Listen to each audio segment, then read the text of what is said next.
Hello, and thank you for joining the Champion Within podcast, your premier go-to spot for unlocking your winning mindset.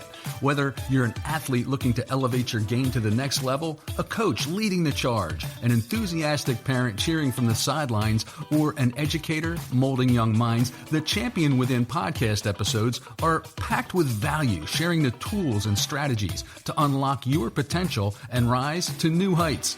Hosted by mentor, coach, and mindset leader Kate McCauley.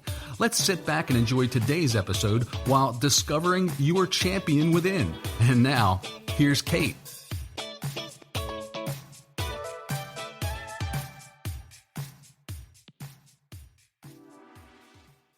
Hey champions, thank you for joining me on the Champion Within today. Today is extra special. I feel like I say that a lot when I get to talk with different people, but I truly am really excited for you to hear from this guest. I'm excited to learn about his journey a little bit more deep than I already know. And I think that so many different people are going to learn from the wisdom I know he's going to drop. So here's the thing. You know, I've been a teacher in the past. I'm still a teacher. I just teach differently. But when I was in the actual classroom, there were some students that I'll admit were my favorites. All right. And I've had a couple of them, really only two before this guest, I think. I hope I'm not wrong with that on the podcast. But this is the only student that I have seen in action, working, doing his thing since we were together in the gym when he was a student of mine. When I got to see that, and I told him before, I've loved to see you coach and different things. You're so passionate. I was just standing along the fence at that football game thinking, wow, I mean, I knew he's awesome, but when I see him coaching during a football game, it's just something extra special to see. Today, I have Keel, who I think some of you know as Coach K. We'll talk about different titles that he has in the education space and the coaching space. I really am excited to hear more about the journey today. Hope you know, Keel, that I have loved watching you in action. How are you today? I appreciate it. I'm doing really well. Good. It's good to see you and talk to you. Yeah, definitely. In addition to seeing you coach, I don't actually see you in the classroom, but I know you're there because you're in the school district where my kids are. Sometimes I get to see you in the morning. Don't tell everybody what I look like during drop-off because it's kind of scary. But no, between us. Yeah, that's keeping it between us, definitely. When I see him, it's early. He's walking into the building and I'm kind of doing that loop around the school after I drop my kids off and I wave to him. I get like so excited to see him. And he always has a big smile on his face, which also makes me happy because I know he's going in to work with kids. So it's just another little piece I wanted to throw out there. Keel, why don't you tell everyone, how did you end up in the coaching space and what do you do in the education space? In the education space, I'm a special education teacher in the district. So I started out, really how I got kind of involved with the district was Coach Mike Ewing, who's the head coach at Cardinal here now. He was coaching over here at Ridley back in 2021. I had just graduated college, and I was working over at Widener, and he asked me to come on and coach with them. So that's kind of how I got my start in the district. Just over time, over the course of that season, being with the kids and kind of being around the community a little bit, I got an opportunity to come into the school and get a position as a behavioral specialist. I accepted that, took it and ran with it. And then, after 3 years, this was year 4 for me in the district, I got the opportunity to kind of bump up and help out with some much needed assistance as far as being in the classrooms. They asked me if I wanted to take on a new role as a special ed teacher. I kind of just took it and ran with it, and I've been locked in with it ever since. I'm just looking forward to advancing in it and just taking it to the next level. I love that. Being a mom of a special ed student, it is really important to me to see people that are in the classroom who love kids. And I think a lot of teachers, love kids, but there's a special kind of teacher who can do the special ed thing and do it well. Just knowing you, I know that you're probably just such a bright space in their day when it can be hard for someone who has an IEP and learns a little bit differently than someone else. Thank you for the work that you do there. As a special ed mom and as a teacher, I really do appreciate you. I want to know a little bit more about football. Oh, by the way, do they know at Ridley that you can sing? Have you done any singing yet? Because if you remember way back in the gym, there might be a video somewhere if I find it There where might be all a the football video. players were singing. There might be a video, but I don't think I have that in me anymore. Okay, I'll keep that to myself, just like you won't tell anyone about my scary hair when I do kid drop off in the morning. You've always been so fun and just a really great person to be around. You change the vibe in the room in a good way. Let's go way back before I even knew you at high school level. When did you start playing football? I started playing when I was around, I want to say like 7 or 8. I started playing flag football down in Marsh Creek, and then I played for Downingtown. And then, middle school area kind of got a little bit rough for me as far as just some things that were going on in my personal life. But I kind of had like stepped away from it, not because I wanted to, just because I had a lot of stuff going on, a lot of things that I was trying to figure out in my life. And then when I ended up transferring to AP, it's kind of really when I picked it back up fully. So my sophomore year of high school is really when I picked it back up, and then I just took it and ran with it after that. And wherever I went is wherever I went. And, Yeah, try to get to the next level. really cool. When you were little, do you remember any coaches? I mean, maybe it's flag football level, or maybe it was when you were getting to play tackle, getting a little bit bigger. Do you remember any coaches that were like you? They were passionate, or anyone that was a standout for you saying like, this is really fun. They make it fun. I don't remember a whole bunch of them when I was younger. I know a lot of them when I was younger, they used to get on me because I used to cry a lot every time I got Oh, hit. okay. So I was one of those kids. Every time somebody hit me or put hands on me, I used to cry about it. So they weren't big fans of that.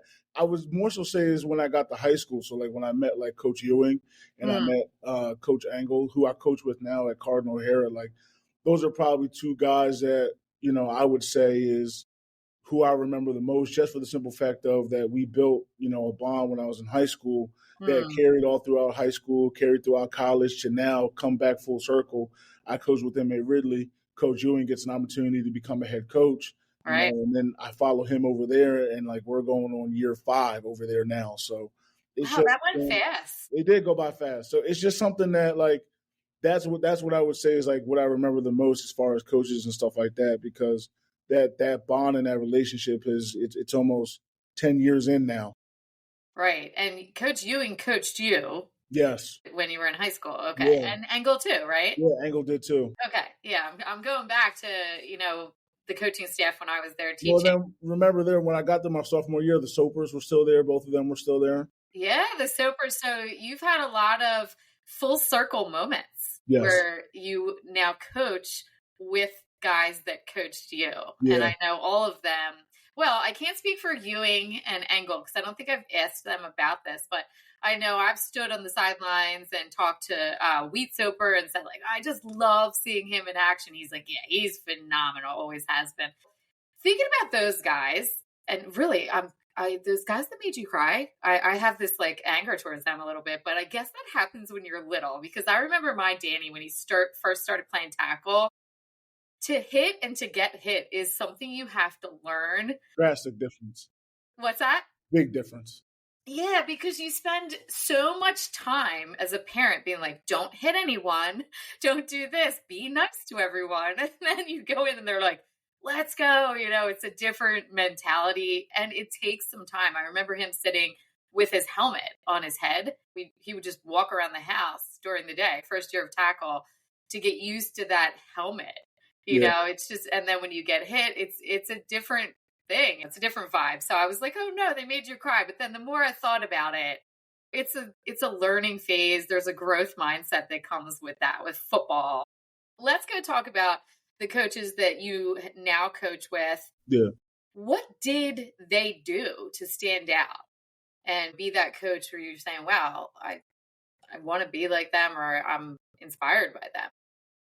Well, I think a lot of it has to do with the fact that, when I moved to AP, I was going through a lot of things personally. I was going through I lost my sister when she was 9 months back in my freshman year. So the summer going into sophomore year, my sister passed away. On top of, I was moving districts, because originally when I was in that Downingtown school district, I was practically homeless because I was living in Coatesville and I was getting kind of driven every morning over to Downingtown, or if I stayed up here in Delaware County, my mom would end up driving us down to school every other day. So a lot of things just were kind of uncertain for me at that point in time. Like I didn't really know what to expect transferring to AP. And, the coaches, I think Ewan, especially Ewan, and Engel came along later, but really Coach Ewan especially, I think that he just saw somebody that was kind of trying to navigate and trying to figure things out and trying to find his own way, find his group of friends, find his niche in a new environment. And, just a couple times after practice, just pulling me aside and just asking me, hey, what do you want to do with this, football thing, or how's everything going for you, or how are you adjusting to the school? So it's a little things like that. So it wasn't even necessarily like the football aspect of it. It was the human aspect of it. And, he really doesn't know that sometimes those couple conversations that we had after practice, just asking me how I'm doing, what they did for me in that moment. And that's kind of the thing that I would say kind of built that relationship, built that bond was, somebody who's going through a lot and there's a lot of change, and you see a guy who's trying to figure it out, kind of putting your arm around him and just saying like, hey, if you ever need somebody to talk to, that's what I'm here for. Because in a new environment, you don't really know who you could trust. You don't know who you could be open with. And he kind of, gave me that olive branch and said, hey, buddy, I'm here for you in any capacity that you may need. So that's kind of where it all started. I'm obsessed with all of that with him. Thank you, Coach Ewing, for doing that. And for any coach that's listening who is that type of people first, human first, I think you're saying putting, before the athlete, we need more of those people in the world. Absolutely. And also, I did not know about that with you and your sister. I'm sending you love. I really got to know you, I guess, sophomore, junior, and probably even more so senior year when being your class sponsor and prom. And I remember having conversations sitting on bleachers in the gym about all kinds of different things. And, asking you if I could walk the mile test and not run it. I'd probably let you, right? You're one of my favorites. I'd probably let you. Definitely did. So, yeah, it definitely was that conversation and so much more because you are really a people first kind of person. It's very interesting to hear you say, he didn't necessarily know exactly what was going on in my life, but just to put his arm around me, be like, hey, how's it going? How's things here? I want all of my listeners to pause for a minute and think about that. You don't know what's going on in people's lives. I mean, Keel and I spent a lot of time together because he was in my PE major classes, regular gym classes. I was their class sponsor, which means I was with them all the way through senior year, doing all the fun stuff. And I didn't even know all of the details of your life or other people's lives for a lot of different reasons, but we just don't know what people are dealing with. If you always go in with that, like, hey, how are you? Are you good? And truly check in on people, like you just said, it makes such a huge difference in a person's life. Yeah. And it's more than football.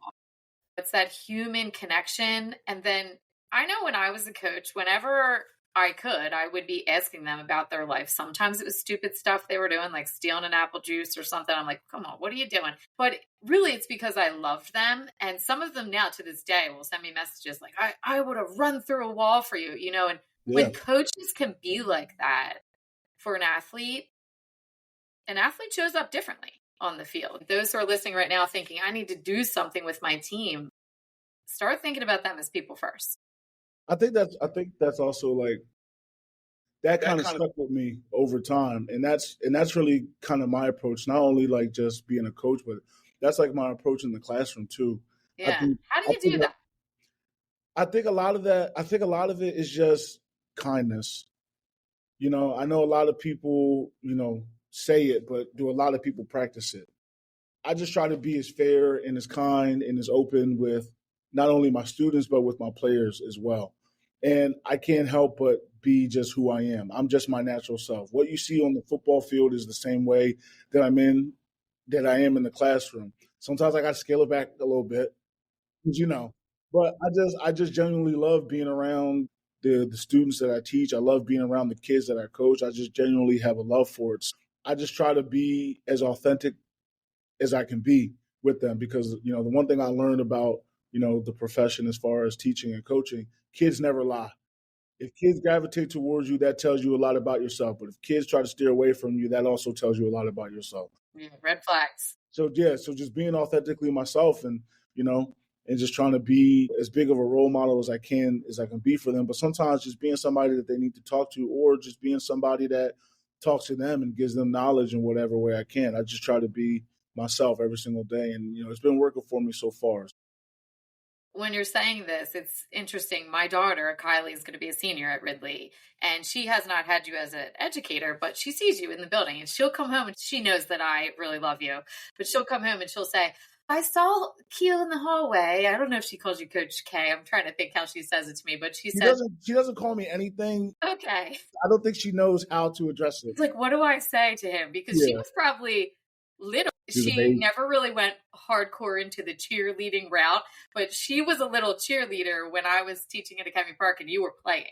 Danny was probably a water boy. He's now in college, and she was definitely cheering, like trying to anyway. She was more into the game than the actual cheerleading piece. But anyway, so she'll always say like, oh, I see him in the hallway, and I just say hello real quick, and just a quick little conversation. And she's my kid that notices everything. If somebody does something, a teacher, a principal, she'll come home and be like, oh, that person owned the auditorium. Or, you know what? The whole place was talking and they just really need to do. And I'm like, Kylie, stop. You're not observing. Like, everyone always, it's just who she is. But she always has wonderful things to say about you. And really, you're right. Teenagers, kids in general, they do not lie, and they can smell fake from a mile away. So they know if you're being authentic. Can you think of a moment where you had to really just look at a kid either as an athlete or a student and use that people first mentality that luckily was a part of Ewing's role as a coach for you? Can you think of a story where you had to do that, and what did you do? I think the first person that comes to mind is I coach a kid, Nate Kufaris, who's currently at Duke University right now playing football. Awesome. He's a great kid. He comes from a great family. He's super smart, great football player, all those things. But I remember that when I had first met him his sophomore year, we had a lot of conversations just about where he wanted to go as far as his life and what he wanted to do with football, how far he wanted to take it. I just was upfront and honest with him. I told him, if you want to go ahead and play Division I football at this level, this is the amount of work that you're going to have to put into it. You're going to have to buy into the process. You're going to have to really buy into wanting to be better. I'm not worried about the academic piece. I'm not worried about the people piece. I know you're a good person. I know you're a great student. But, dude, in order for you to get to the level that you want to get to, man, it takes some sacrifices. And he bought in, and he bought in from day one, and he trusted every word that I told him. I never took a shortcut with him. Everything was upfront. I was honest. I was open. I told him, this is what we're going to have to do in order to get to where you want to get to. He put the work in himself, and, he listened to everything that I told him. Now he's sitting at Duke University with a full-ride scholarship. All of that is off of his own hard work. But just to know that, he could come to me and tell me, this is what I want to do, Coach. What do I have to do? And I've never been to that level. So I don't necessarily know everything that it takes, but this is what I know you're going to have to do. You're going to have to sacrifice. And he did that. And it's really rewarding to see a kid, that you've met. I met him sophomore year. He was just a young pup. And now, he's at Duke University in the middle of July, just, living out his dream. It's a really rewarding thing to see that, to see his process. So many things I want to take from that. First off, you were a young pup when I met you. That's true. And now I'm getting to see you in action as an educator and as a coach. Wow, there's a lot from that. Thank you for sharing that example. One, congratulations to him for taking it to the next level. 100%. And having that conversation where you're just saying, hey, what do you want to do? Because I don't know if everyone has that conversation with athletes, especially if he was a good player, which obviously he was, if he made it to the next level. There's a lot of, you're so great. And okay, yeah, thank you, cheer and hype. And we need that as well. But we also need to talk to the person. What do you want to do with football or whatever sport it is that they're doing, or academically? What do you want to do next? That conversation. And I really would love, if you don't mind going a little deeper, you said there are some things that you're going to have to do. If an athlete or a parent of an athlete or a coach or whoever is listening right now, what do they have to do, in your opinion, if they have the ability? They're doing their work in the classroom. They actually are athletic. They're not like, pretending like this is going to happen. This is the real deal. Yeah. What do they have to do? Because it is a lot to become a student athlete. It's totally different than high school. So what would you say that if If you could give them a couple tips, what would they be? I think like the landscape of just like high school football has changed so much. I think everything is different. One thing I've really noticed that a lot of it is about getting your name out there. And a lot of that is kind of selling yourself in a way of attending camps and attending combines and traveling all over to put yourself in at these college camps to get in front of coaches. Like that's really how it starts. You just really have to kind of dive all into that. That's a lot of winters and a lot of summers that you're sacrificing, traveling all up and down the East Coast or across country, wherever you decide to go. Just going to these college campuses and just trying to put on your best performance to get noticed by coaches. And then a lot of it also has to do with your grades. And the one thing that, kids nowadays don't understand is you can have all the ability in the world, or you could be a guy that's kind of on the bubble as far as where you could go. A lot of college coaches will tell you if you're not recruitable because of your grades, then there's nothing that you can do. And a lot of people don't understand that, especially kids, like their kids. You can't 100% put the blame on them, but sometimes you got to take accountability and understand that if you don't have the correct grades or if you don't have, good discipline, good attendance, all this stuff plays a factor into that. You have to be coachable and you have to be able to be recruitable. And if you don't have the grades, college coaches will not recruit you. I'm jumping in to interrupt this podcast to share that I've dropped mindset mode. This is a private podcast for people who don't have time to sit still, but know something needs to shift. $7 a month gets you bite-sized tools so that you can breathe through the stress, deal with drama, build confidence, push through fear, break the mental junk holding you back. This isn't some sit on a cushion for an hour type of vibe. It's real, it's fast, it's for the doers, the busy parents, the athletes, the goal-getters who feel stuck or overwhelmed. Pop in your earbuds and hit play, because if you want different results, you gotta do something different. Your momentum starts here. Mindset Mode is live. Let's go. I'm so excited for you to access this. Go to the show notes after this podcast, tap on the link, and it's all yours. Kids really do not get that. As a teacher, I used to say it. Now, when I go out and work with teams, a couple of things you mentioned. Really, you're a brand. You are a personal brand. Your team is a brand. I teach people that you have to represent yourself as a brand, because a coach, a school doesn't want your drama. They don't want the bad grades. And kids don't get it when you're leaving middle school and going to high school. This counts right away. That freshman year, it's that freshman year. And there's some factors that you can put into it the freshman year with the transition and the new environment, more people. 100%, I understand that. But man, that freshman year, they don't understand. That freshman year will come back to bite you senior year. And I've seen it happen.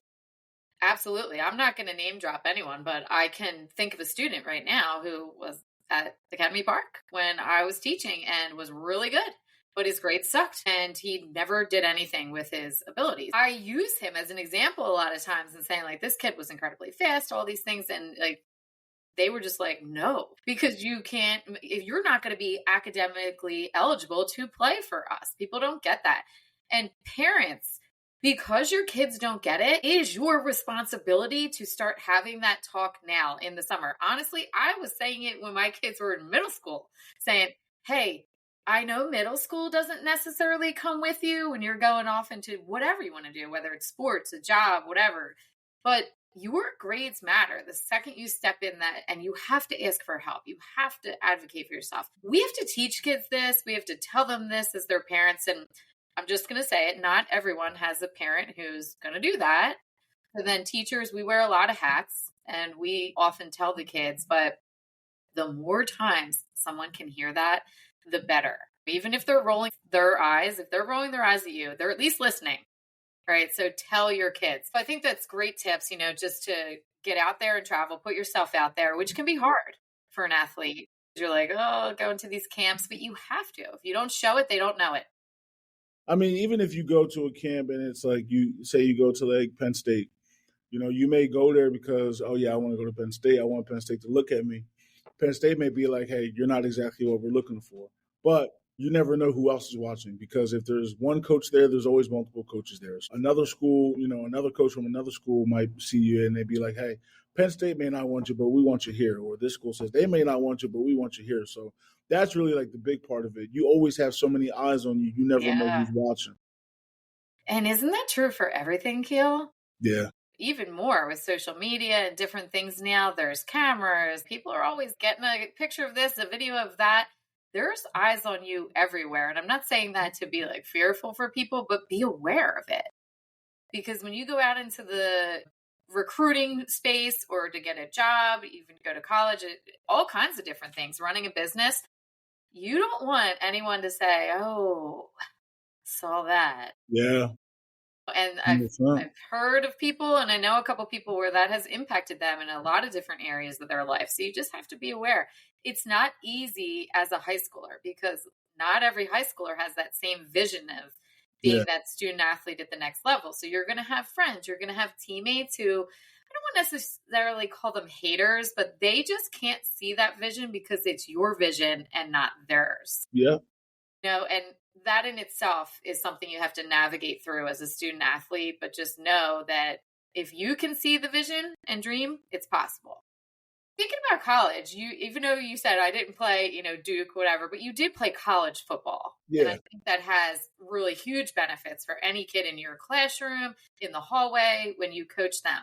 When you get to college, it's a big choice, but you can switch if you're not happy there. I told my kids this on every tour. I'm like, listen, I want you to feel what it feels like to be on this campus, and just know that, yeah, maybe it's going to affect your credits and different things, but if you hate it, you can't stay in a place. I just want to throw that out there, because I think sometimes kids think like, oh no, this is, still a big decision. But anyway, when you're going to play college sports, and for you it was football, what were you looking at? So my college decision was a little bit different. I really didn't have an option. Like, I didn't really get to choose where I wanted to go to school. So I was one of those kids who had a rough freshman year. I tried everything I could to save it sophomore, junior, senior year, and ended up getting my grades up, but I didn't qualify for anything. I didn't qualify for a lot of colleges. The only college that recruited me that was able to actually get me into school was Cheney University. So I ended up going there. It was an HBCU, and it may not have been my first choice, but it was a college. Sure. I got a chance to go to school, got a chance to play football, and then I went there. I met some really great people. My classes weren't too bad. It was actually the best I had done academically in probably my whole entire life, school. Nice. But, they canceled the football team. Yeah. So going into my sophomore year, I transferred to Millersville University. So it was between Millersville University, it was between Westchester, and it was between East Stroudsburg. I did have options after my freshman year. And as far as the process, I only visited Westchester and Millersville. I didn't visit East Stroudsburg. Okay. And I wasn't really too picky in what I was looking for. I was just looking for nice dorms and good food, good mess hall, good cafeteria. Okay. And the reason why I like Millersville so much was I like the colors. I like black and gold. So that's really what I was looking for. And everyone's reason is different. It is. I'm not going to lie to you. As far as the academics went, they're one of the best universities academically. I was not looking at that at all. Fair enough. I'm glad you're being honest. Yeah, I'm just going to be open. I like that black and gold. I never wore black and gold before. They had a good cafeteria, and they had brand new dorms, and that's what I like. I don't think you're alone. When I took Danny to visit Penn State, right away he said, they have a Cane's chicken here? Yeah. I said, all right, Dan, and I'm talking about all the other things. He's like, yeah, but I trust this place because of the good food. I was like, fair enough, dude. The academics came, of course, when we got on campus. They came, but, my initial thought, I was like, oh, no, this place looks lit. I'm not, that's what I'm Kylie like. did the same thing. She's going to be a senior this year, yeah. And we've been on multiple college tours, and each time she's like, oh, they have a Starbucks on campus. They have Chick-fil-A. They have different things. I'm like, okay, Kai. And she was debating if she's running track or not. I'm talking about that. Then I'm like, and you want to be a teacher? And she's like, oh, yeah, of course. But, and the dorms. She's all about what the dorms look like. But listen, those are important factors because you're going to be in the dorm. You're going to be eating food. I mean, that's what, college kids are doing. So I think those are all important pieces. And, I'm a blue and white girl. So black and gold, all right, we'll let it slide. I'm a Yeah, Penn State. you rep Penn State hard too. I do. We're like brainwashed, I think, when we go there. Like, we get like information. People are like, someone named their kid Nittany. I should consider that for a middle name. But my husband's like, easy there, killer. But anyway, I think those are really honest answers and what a lot of kids are looking at. What is it like here? And let's be honest, unless it's like a really shady place, if you're putting in your time in the classroom and doing your work, most colleges are going to be able to prepare you for the future. And you learn so much from being in that dorm and being, on the football team. Speaking of that, playing sports, in my opinion, is really a builder of skills that goes beyond the tackles and the touchdown passes and just all those athletic, physical skills. You gain skills that you use as a teacher. And of course, as a coach, they kind of go hand in hand. Can you think of a skill that you gained being either a college athlete, high school athlete that you use still, maybe as a teacher or in your personal life? I think my personal skills, like people skills, like being in a locker room with so many different personalities from guys from so many different places, different schools, different areas, different states. We had a kid from different countries. Like you just learn how to navigate people's personalities. You understand, hey, I may be able to talk to this person this way, but I have to approach this person a different way, or just different attitudes and things like that.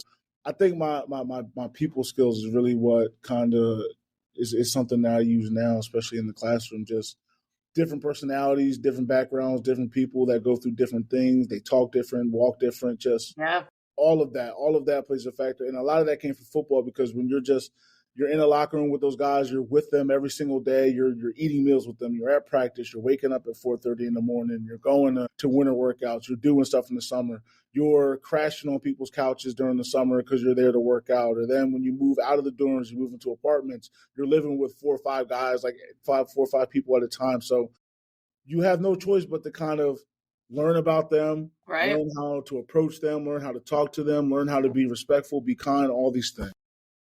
I love that answer. And I collaborate with a guy named Jerry Gribbin from Johnson & Johnson. And he has told me on multiple occasions that the workforce, the employers who are interviewing people, one of their biggest issues is that they don't have the people skills. Yeah. They just don't. And who knows, maybe it's because of AI and all these different things, but athletes are forced to do that. I know myself within my business, I'm my assistant.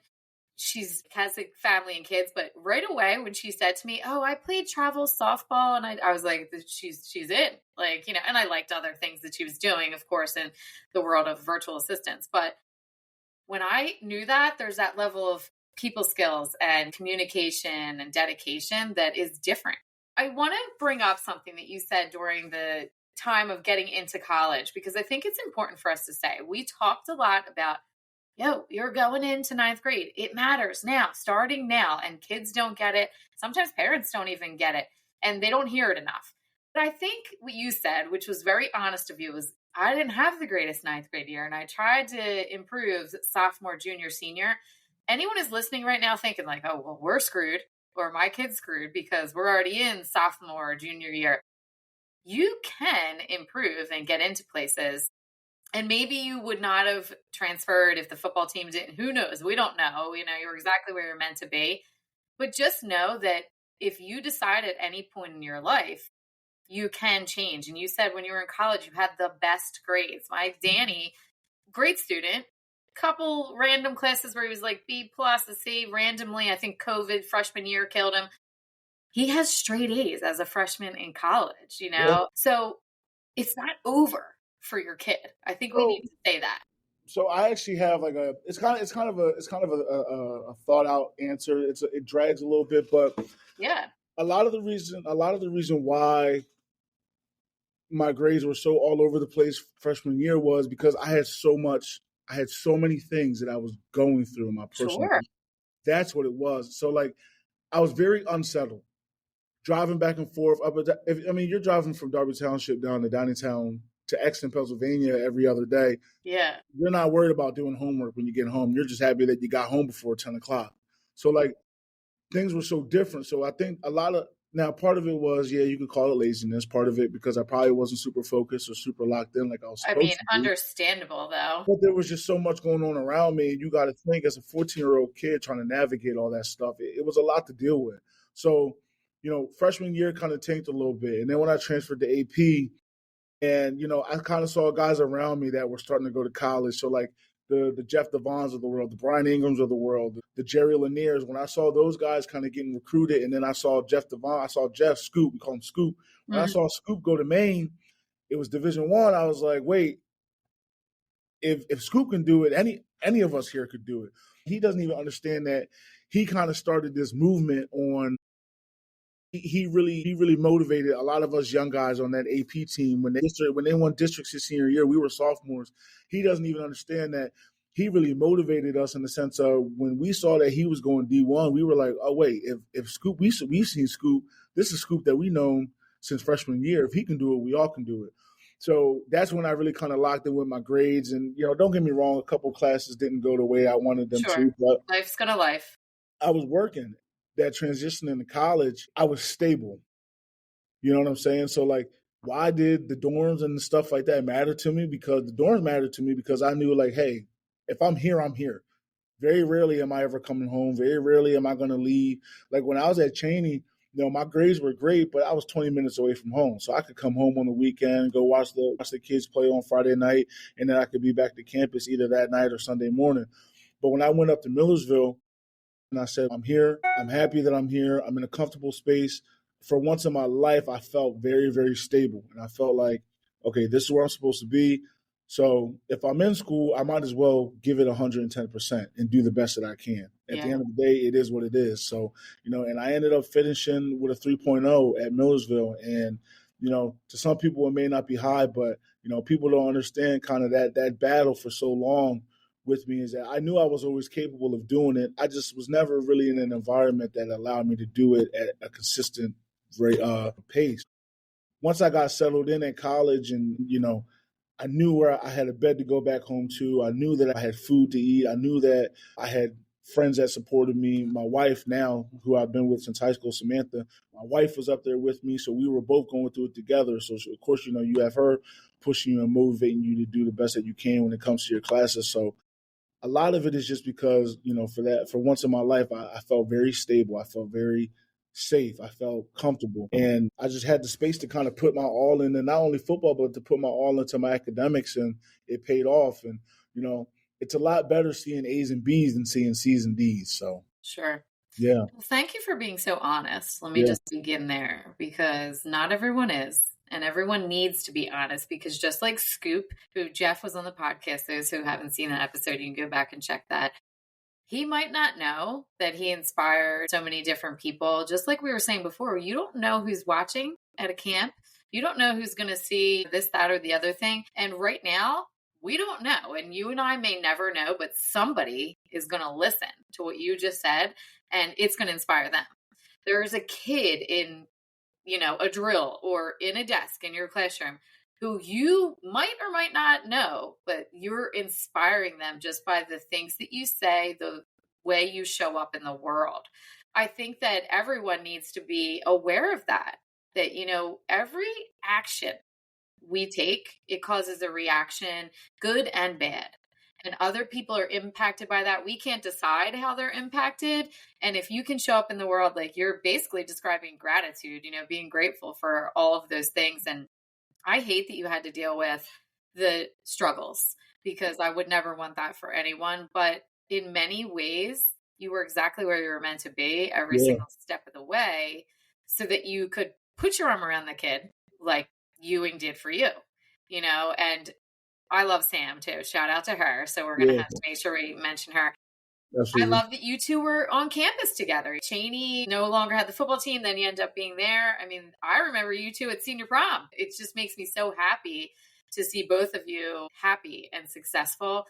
Speaking of Sam, you got a little guy now. So I know this is far in the future, but let's say he's playing football, right? And we're thinking, I don't know, maybe he's at the tackle stage and who knows if he'll want to play or not, but let's say he does. And let's say you could handpick somebody who is that coach for him, what are they saying to the little kids on the sideline? And you're thinking about your own kid now, and as a coach, as a college athlete, what would that coach look like? So I'll go around like the 7-8 range, because that's usually when they start Sure. playing tackle football. Yeah. I would just hope that, I mean, there's only but so many life lessons that you can teach a 7-8-year-old. Sure.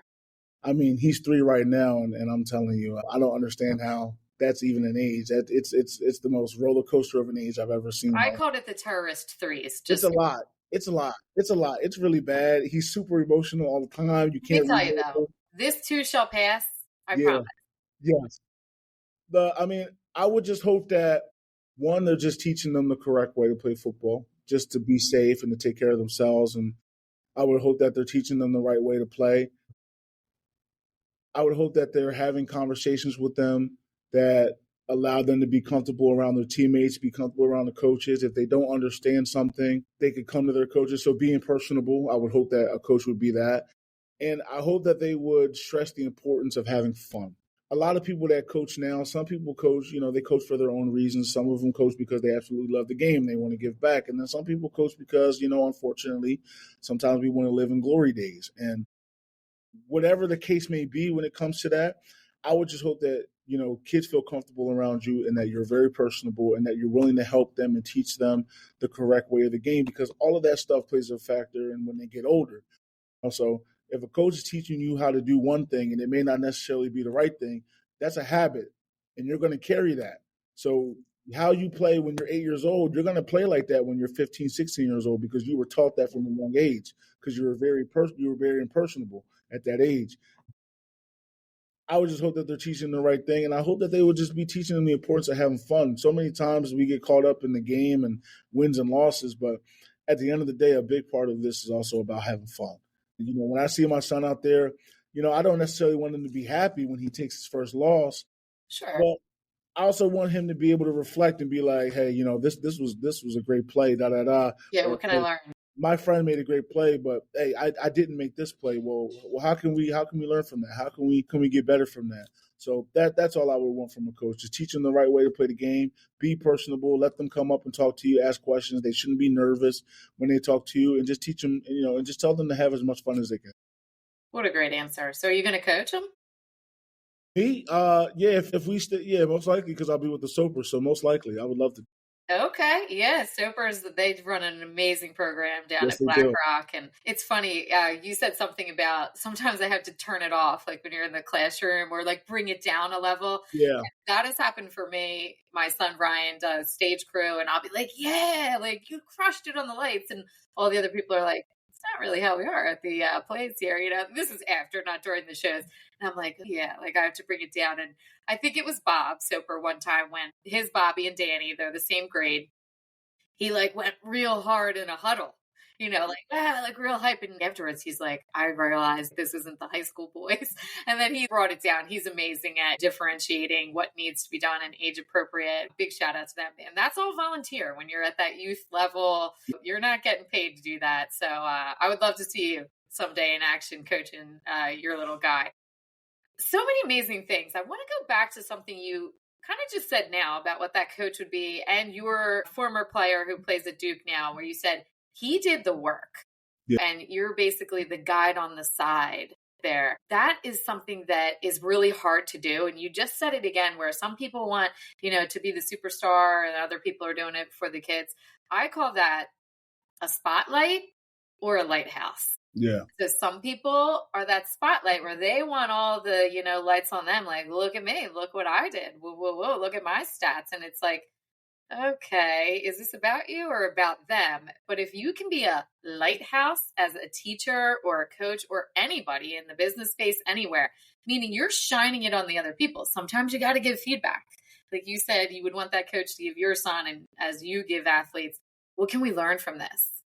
How can we show up better tomorrow? If you are a lighthouse and shining it on them and letting them fail, make the mistakes and grow, you are doing so much for that person as a human, as just an athlete, a student. Thank you for being a lighthouse. I appreciate that. 100%. And again, like, and I think that plays into a factor of what you're saying about, like, we were talking about Ewing earlier in the episode. So, Mhm. I mean, for all the times that, he pulled me to the side after practice and had conversations to me, don't get me wrong, he was also the first person calling me out on my BS He when has you to. need to be. And like, he did it back then when I was 15, and, he still does it now when I'm sitting here at 27 years old. So, like, As a coach on the coaching staff?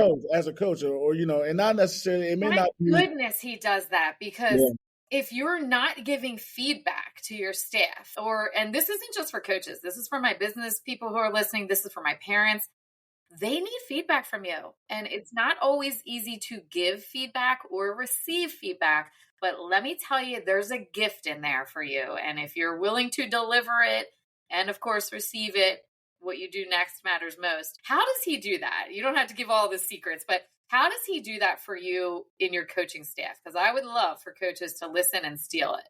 Well, he's always been a very honest guy. He's always been upfront. He doesn't sugarcoat anything. Like, that's just how he is. That's just how he's wired. But the one thing I can say is that he cares for his guys. He definitely does. He will go to bat for anybody. And even when he does give feedback or whatever, or if he kind of needs to give you like an extra shove, it's never anything negative. It's more so just like, hey, we need to do a better job at this, or like, hey, you need to be better with this, or hey, we need to get this done. It's more so directing. It's And specific and direct. directing us. But it's like, it's straight to the point. It's like, well, no, you're teaching this, and that's fine that you're teaching that, but we got to make sure they understand it. Okay, well, then I have to change my approach then, because they don't understand it. So I have to change my Right. approach and simplify it. So things like that. And the one thing about him that he's very calculated. Everything is always thinking ahead. Mm-hmm. So like, you'll be doing something, and then something will click, and you'll be like, "Ah, that's what you were saying." Right. But for some people, it's shortly after. For me, it might be a month later. I'm like, oh, this is what you were talking about. Oh, okay. I get But it. this makes sense. And he's like, yeah, I forgot I even told you that. But yeah, that's what that meant. So he has that forward focused mindset Yes, he does.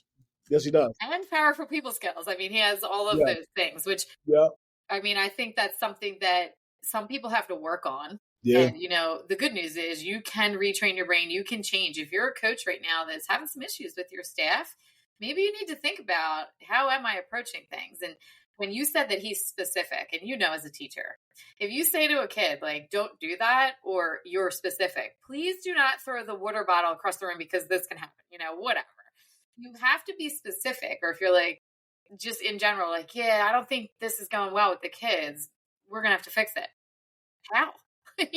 So you have to give, and listen, you also have to be willing as a head coach to know that you have strengths within your staff. He yeah. brought you on for a reason. Angle, I don't know all the staff members' names, but a head coach brings people on, if they're a good head coach, and they value their staff. And they Yes. take that feedback and say, hey, what do you think about this? Now, they have to make the final decision. They're the head coach. They're the one everyone's going to be either hyping or, yelling from the stands that they don't like what's happening. But they have to also be willing to lean on their staff and expect their staff has to be willing to take that feedback from them. I think it's interesting to see it though, because I've always known him as like Coach Ewing. He was a position coach for us, and then he was our D coordinator. So, but to like kind of see him in this role, I just think it's really cool that he's very open about the process. He's very open about just like, not everything, because, head coach, you keep things to yourself, but like, Of course. he is very adamant on letting us know that like, a lot of it, you got to make some hard decisions and some things that you're doing. And I just think it's cool to see because you're seeing it firsthand. You saw his process from when he was an assistant coach and now being a head coach. And, I just think it gives me kind of some insight of, I think anyone who coaches wants to one day be a head guy and they want to have their own program. So, of course, Sure. that's something that I strive to be. But it's cool to see that, okay, there's steps in this. There's a process that this takes. You have to be humble. You have to be patient. You have to wait your time. And when your opportunity comes, you got to be ready for it. But here are the things that you can do to get yourself prepared for that. I just think it's super cool to see that firsthand with a guy that I'm close with. But then also like the experience that you're getting in your learning and kind of seeing like, okay, I may not have addressed this situation this way. I may not have been as direct with this guy as he was, but hey, that's somebody that he considers a close friend with, but hey, he just kind of had to get on him about something because at the end of the day, yeah, it's about wins and losses, but it's also about putting the kids in the best position to be successful. Right. On the field and in life. Yeah, on the field and in life. So sometimes you just, sometimes you got to turn those blinders on and you got to say, hey, this is what we have to do. We're not getting it done. This is what we got to do to get it done. And then you take that and then you move on. And, coaches who are afraid to do that, they feel like they're going to lose respect. You gain respect. You do gain a lot when you do that. Yeah. And the kid, the athlete, the student, they don't necessarily love it in the moment, but they need it. You have to remember what the kid needs. This is about the kid. Like you were talking about your son, make it fun for them. What does the kid need to be successful, not only in this play, in this moment? Sometimes we have to, bring it to the present moment, but also the impact on the future, how that's going to impact him as a man, as a human. I'm really grateful for coaches like him and you. And, I love hearing you say that you're learning from him and all those other coaches, because you may or may not know, you probably do know as a coach and a teacher, you become the average of the 5 people you are around most often, you're surrounded by. Well, thank goodness you're around these people, because that can only impact you in a positive way. And you got to do it uniquely your way. I heard you say, I'm going to do it a little different. That's okay. Yeah. But you're learning. So I'm really grateful that they're in your life, and shout out to them for the work they do as coaches. Absolutely. I could keep you forever. We might have to have another chat. Who knows? Sometimes I bring on coaches as a group, or captains and the coaches. You got the O-line, right? Is that who you're working with? Yep. Yeah. So who knows? We might have to bring on some athletes after the season, because I know it gets busy soon. We're going to go to our last question though. And this is the question that I ask everyone for season 5. If you were the main character in a movie called The Champion Within, and everyone's at the theater, the screen goes to black, and we're left on a cliffhanger, what do they want you to do next? They would see me. That's a good question. That's a big question. They would see me on a cold night in December up in Cumberland Valley. Clock hit 0. Whatever team I'm head coaching for, whatever colors, I'm wearing that jacket. You see yellow Gatorade being poured over my head. And you see us walking to the middle of the field to go and grab a state championship trophy for the first time in that school's history. I am here for the ending of this. Please invite me, because, whatever we put out into the universe, the, universe listens, I think. Absolutely. So, wow, what a great, you're like setting the whole scene there. I love it. The Gatorade and everything. I love it. It's got to be the yellow. It's got to be the yellow. It's, of course, got to be the yellow. It's the only way to go. And I think that all those people in the theater most definitely be writing hashtags, yellow Gatorade, right? So they're excited for you too. I'm excited for you. Thank you for being so open and sharing today and all of your different facets of life. And all my best to you, Sam, and the fam. And thank you for the work you do in the classroom, on the football field, and really everywhere. I appreciate it. Thank you so much for having me on. You're very welcome. All right, champions. Well, thanks for hanging out with us today. I hope that you go share this episode, take whatever you can put into your life and make it uniquely yours, and crush the rest of your week.